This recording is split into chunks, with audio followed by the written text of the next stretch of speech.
میرا نام راجیش کمار ہے، میں بائی پروفیشن ڈاکٹر ہوں۔ میری ڈاکٹر ذاکر نائک سے سوال بھی ہے اور التجا بھی ہے، ریکویسٹ ہے۔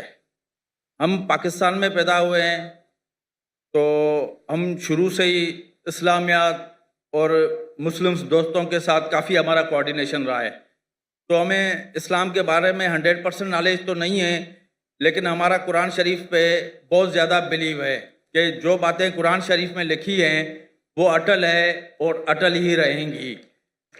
میری ریکویسٹ اور سوال یہ ہے کہ ہمارے ملک میں ڈاکٹر صاحب آئے ہیں، ڈاکٹر صاحب کی بڑی آنر ہے، ڈاکٹر صاحب کی بات گورنر صاحب بھی رکھیں گے، ہمارے دوسرے بڑے حکمران جو اس وقت لیڈ کر رہے ہیں وہ بھی رکھیں گے۔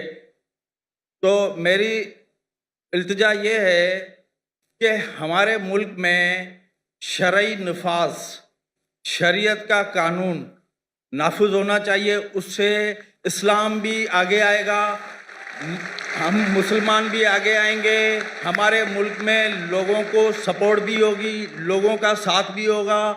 جیسے سعودی عرب میں اور دوسرے مسلم ممالک میں، افغانستان میں کوئی چوری کرتا ہے تو اس کے ہاتھ کاٹ دیے جاتے ہیں، کوئی زنا کرتا ہے تو اس کے ساتھ وہی عمل ہوتا ہے جو قرآن شریف میں لکھا ہوا ہے۔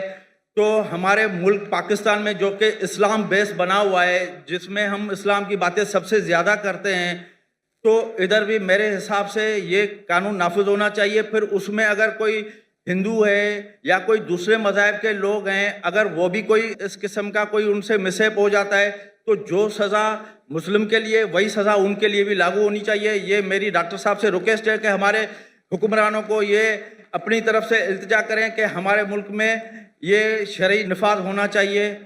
Thank you very much. Doctor Rajesh نے ایک بہت بہترین التجا کی ہے مجھ سے، اور کہا ہے کہ لوگ میری پاکستان میں عزت کرتے ہیں الحمدللہ۔ تو وہ کہتے ہیں مجھے کہ آپ پاکستان میں شریعہ قانون کیوں نہیں نافذ کریں؟ کرنا چاہیے، نہ کہ صرف مسلمانوں پر لیکن غیر مسلمانوں پر۔ اور جیسا میں نے پہلے کہا تھا کہ پاکستان ایک واحد ملک ہے ساری دنیا میں جو اسلام کے نام پہ پیدا ہوا یا قائم کیا گیا، واحد ہے۔ نام بھی ہے اسلامک ریپبلک آف پاکستان، واحد ملک جو اسلام کے نام پہ علیحدہ ہوا، الگ ہوا اور سے بنیاد ڈالی۔ اور پاکستان مطلب پاک جگہ، ستان مطلب جگہ، پاک مطلب ہولی، پاکستان۔ اور تھیوریٹیکلی جو میں سنا ہوں کہ قرآن از دا کانسٹیٹیوشن، جو قانون ہے قرآن کا ہونا چاہیے، ہے کیا ہے پتہ نہیں مجھے، لیکن جو ہمارے ہندو بھائی ڈاکٹر راجیش نے کہا اور اس نے فرمایا، یہ اس وقت صحابہ کے دور، خلفاء راشدین کے دور، غیر مسلم کہتے تھے بھلے ہم غیر مسلم ہیں لیکن ہم چاہتے ہیں کہ ایک مسلم خلیفہ رول کرے، کیونکہ وہ مسلم خلیفہ میں اور سیکیورٹی پاتے تھے کہ ہم یہاں اور محفوظ رہیں گے، ہمارے کوئی چوری نہیں ہوئیں گی، یہاں کوئی بلاತ್ಕಾರ نہیں ہوگا، کوئی چیٹنگ نہیں ہوئیں گی، اسی لیے امن چاہتے ہیں۔ بھائی صاحب نے جو التجا کی ہے مجھ سے، میں تو ہمیشہ ناٹ پاکستان جو بھی حکمران سے ملتا ہوں تو اللہ تعالیٰ میرا حساب کتاب تو لیں گے نا، یہ کون ہے ذاکر بھائی؟ اللہ نے مجھے ملایا کیوں حکمران سے؟ اللہ جب ملاتا ہے مجھے کوئی حکمران سے، یا کوئی پرائم منسٹر ہو یا پریسیڈنٹ ہو یا ملک ہو یا شیخ ہو، میں پہلے یہ بھاپتا ہوں کہ یہ میرے کتنا قریب ہے، کتنا قریب ہے۔ اور کیونکہ ایسی کچھ چیز کہنا کہ مجھے پتہ ہے 100% نہیں ماننے والا ہے، تو چھوٹی چیز کہو نا تو مانے گا۔ کیونکہ جب میں ملتا ہوں جو ہیڈز آف اسٹیٹ سے، ماشاءاللہ ہمارے وہاں 85 سے زیادہ تو مل چکا ہوں میں، جو مسلم ممالک کے ہے، غیر مسلم ممالک ہیڈز آف اسٹیٹ سے بھی ملا ہوں میں، الحمد اللہ نے مجھے نوازا ہے، میں کچھ نہیں، میں ناچیز ہوں۔ تو جب ملتا ہوں تو اللہ تعالیٰ میں حساب کتاب لیں گے نا، میں نے تجھ کو ملا، تو نے کیا برابر کہ نہیں؟ تو یہ مجھے ایز اے دائی